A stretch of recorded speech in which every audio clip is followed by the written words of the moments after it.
Hello, I'm the Greek Geek because I'm 50% Greek and 100% a geek. After X-Men 3, The Last Stand, you thought to yourself, alright, we've hit the low point of the X-Men franchise. I'm the Juggernaut, bitch! Surely it is only up from here. Boy, how wrong we were. We're finally at the widely considered worst X-Men movie of all time. Let's get into it.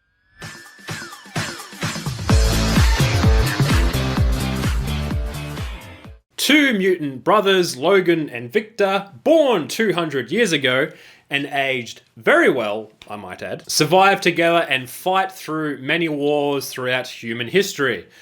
Only the ones involving America, though. After they survive their execution, Colonel Stryker appears and recruits them for his new mutant commandos program. Logan eventually quits, of course, and becomes a logger and falls in love with a lady who is a local teacher.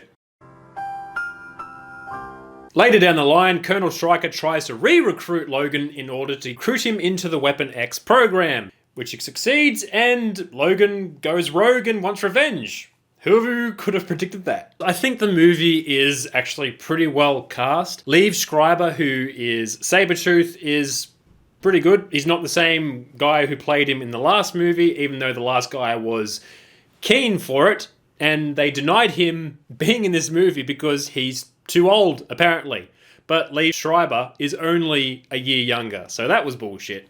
But he did a pretty good job. I liked him. He had more characterization in this movie than he did in X-Men, the first one. Danny Hudson portrays Colonel Stryker in this movie, a younger Colonel Stryker, and I think he did a pretty good job of emulating Brian Cox and having the same kind of vibe as the character. Really glad they didn't go with CGI de-ageification. Ryan Reynolds is Deadpool, but not Deadpool. We'll get into that a bit later. Oh yeah, Dominic Monaghan is in this movie, just like with Star Wars. Oh yeah, he appears, says a couple of lines, and he's gone. Same with this movie. It's a stupid trick. It's not a trick, man. So I think that the chemistry between Logan and Kayla isn't really there. I didn't really think there was much of a spark between them. Like, they talk about how much they love each other and everything, but it feels forced. Maybe that's what they were going for because she was manipulating him, but I just didn't feel it. And there's other characters that are crammed into this movie as well. Like, for example, Scott Summers is crammed into here for some reason to get captured and rescued eventually.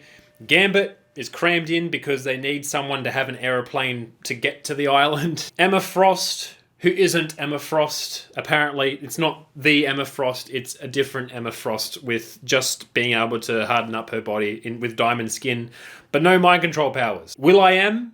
Why? Why would you put Will.i.am in an X-Men movie? Why? Shouldn't have done that, because now I'm gonna kill you before Logan even gets a chance.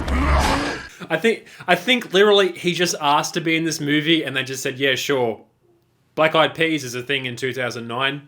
We'll put him in. Gambit, his character, I'm just going to call him John Carter, doesn't have a Cajun accent, so he doesn't have even a vaguely French accent. He does eventually put on some kind of accent. Doesn't sound right to me, though. 2 years I rotten in that hole and I never... And nobody seems invested. Everyone's performance, I think, even Hugh Jackman's isn't that great, even though I'm sure he's trying his best. It just feels stilted and bland. Daniel Benioff. Need I say more about the writing? Things don't make sense in this movie, and information that they try to get across is really convoluted. Like, for example, they want to establish that Kayla can, mind control people if she touches them. So the way that they do that is by having two rednecks on a bridge decide to stop, get out, and have a chat. That's the way they decide to execute that bit of information. That makes no sense. And everyone's dialogue...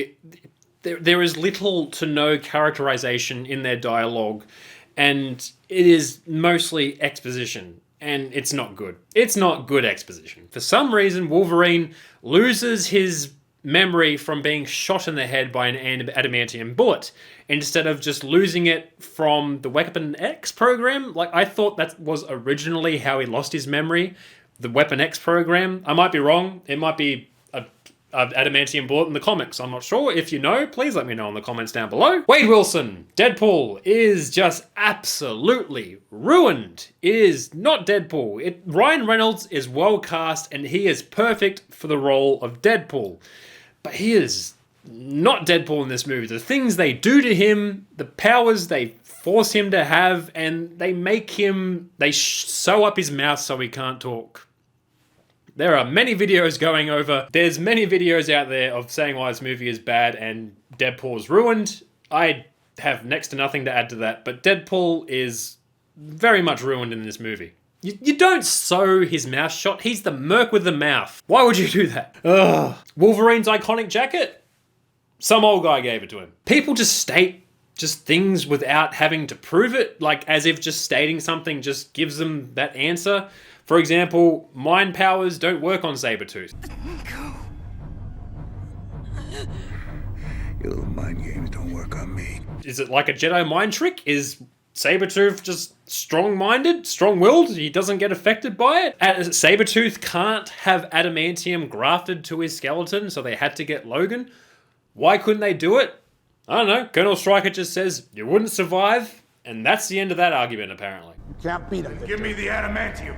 Tusken, We had a deal! would never survive the operation. And Wolverine can regenerate his body, no problem, whatever, but can't recover his memories. His brain just gets permanently damaged. No explanation for that. The action in this movie. So the opening scene is probably one of my favorite openings in all of the X-Men movies. The scenes going through the American Civil War, World War I, World War II, and the Vietnam War. Wolverine and Sabretooth are going through all those wars and fighting through them. That was epic. I remember the first time I saw that and thought how awesome that is. I would rather see that as a movie. I would rather see them fight through all the different wars and just have that be a movie. But no, it started off strong, but it did not end strong. I like the fight scenes between Sabretooth and Wolverine. So those were good. I just like it when characters have a healing factor and they have claws that can just scratch and butcher each other and they just heal anyway, so they just go nuts at each other. I enjoyed that. It is a bit ridiculous though. Just some of the scenarios that Wolverine had, like Wolverine, essentially invincible with an adamantium skeleton. So he escapes, and who do they send to go kill him or take him down or whatever they try to do? They send some army guys and the guy whose powers include shooting good and jumping high. Obviously, it doesn't end well for him. And just like John Wraith, who is played by will.i.am, wants to fight Sabretooth. So Sabretooth has a healing factor. So how does John Wraith try and take him down? Teleports around and punches him.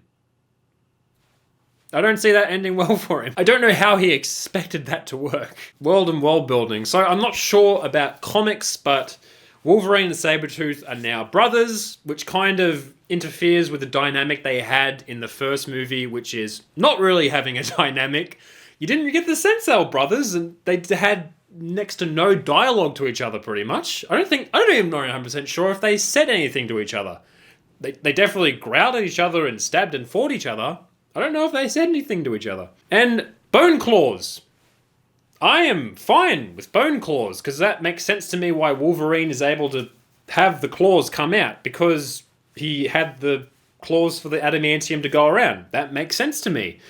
But I don't understand how his claws get broken, at least on one hand, and he still is able to have the regular adamantium claws. I don't know how that makes sense, so that's just my little issue with that. So we all know the infamous scene where Wolverine has his adamantium claws and cuts a kitchen sink with them. We've all seen that. I don't understand how the CGI could be that bad. They literally have physical props for him to wear, so he actually has live action claws, and they've gone with these CGI messes of claws. And just the CGI in general is bad.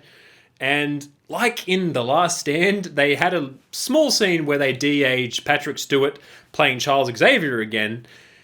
Just as terrifying as last time. And they were thinking of casting Brian Cox as Colonel Stryker again and just de-aging him with CGI. I am thankful to God that they don't do that in this movie. Honestly, the effects for this movie, it just reminds me of a low-budget direct-to-DVD movie. So this is the first spin-off from the mainstream X-Men movies. They did plan on doing other spin-off movies as well, including other mutants such as Magneto. They were going to do a whole bunch of different movies, Gambit, Magneto, and other mutants as well. But this movie just killed that outright in the water. After this movie, even though it performed quite well at the box office, they certainly made their money back. It was critically panned by pretty much everyone in existence. I don't know if I've actually met someone who said they liked this movie. So that should tell you everything you need to know. So could I recommend this X-Men movie? No, I cannot. It is, well, if you want to see if you want to have a good time just looking at all the awful things that are included in this movie, then this is the movie for you. If you're a fan of good cinema, I suggest giving this one a miss. And as always, thank you for listening to me ramble about a movie for a few minutes. I really do appreciate it. Thank you again, and I'll catch you next time.